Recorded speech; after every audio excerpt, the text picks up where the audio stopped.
Hey, what's going on, everyone? This is EDC for Fun. My name is Dennis. Thanks for checking out the video. I am going to make this quick, but I was just thinking about some of the knives I've had over the years. Right now we're looking at 5 American-made folders. Each one of these represents at some point the most I've ever paid for a pocket knife. This Kershaw Blur at one time was the most expensive knife I ever bought. This was almost 15 years ago now. I still have it. Well worn, used, and loved. Awesome knife. But I was just sitting here, like I said, just kind of thinking about it. And I was watching a couple weeks ago, Duty's Daggers. I'm sorry, I forget his name. But he mentioned something about saving to buy nicer knives and not spending all your money on, budget knives. Something to that effect. And there's nothing wrong with budget knives. They're great. I mean, if you need to cut something, it doesn't matter if it's a budget knife, an expensive knife, or, a utility knife, razor blade, kind of thing, whatever. First and foremost, a knife is a tool, a cutting tool, and it needs to serve that purpose. But over the years, if you like knives and you get into knife collecting, whether you use them or don't, it's inevitable that, you spend a little more than you ever thought you would. This Spyderco Paramilitary 2 at one point was the most expensive knife I ever bought. Not this one, but just the model in general. This is the Crew Carta one, by the way. I've had several PM2s over the years, but this one is the only one in my collection right now, rocking Crewwear steel, because it's my favorite. Love, love, love this knife. So yeah, at some point, that was the most expensive. And then I got this Benchmade. What is this? This is the Griptillan. This is the sheep's foot with the Spidey hole, 20 CV, contoured, blue and gray G10.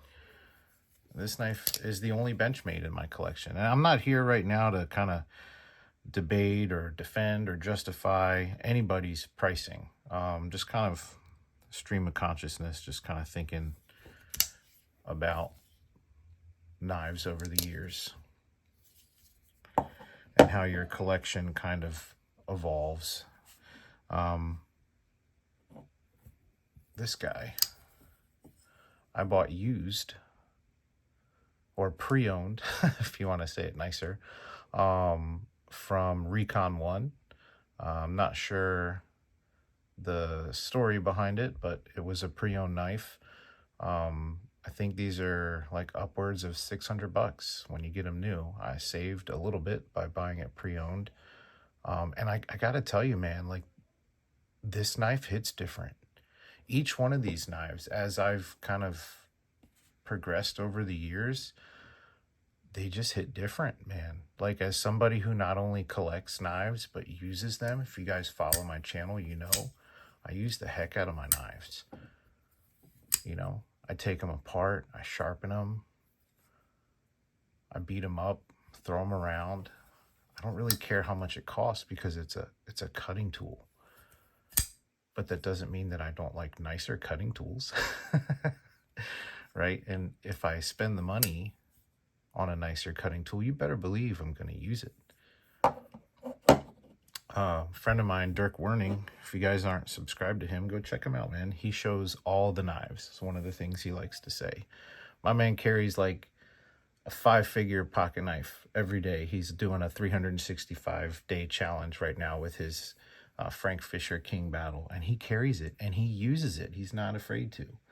And if you're somebody who doesn't use your knives, you have Safe Queens or whatever, that's cool. You do you. But for those of us who use our stuff, like I said, when you use a performance machined cutting tool,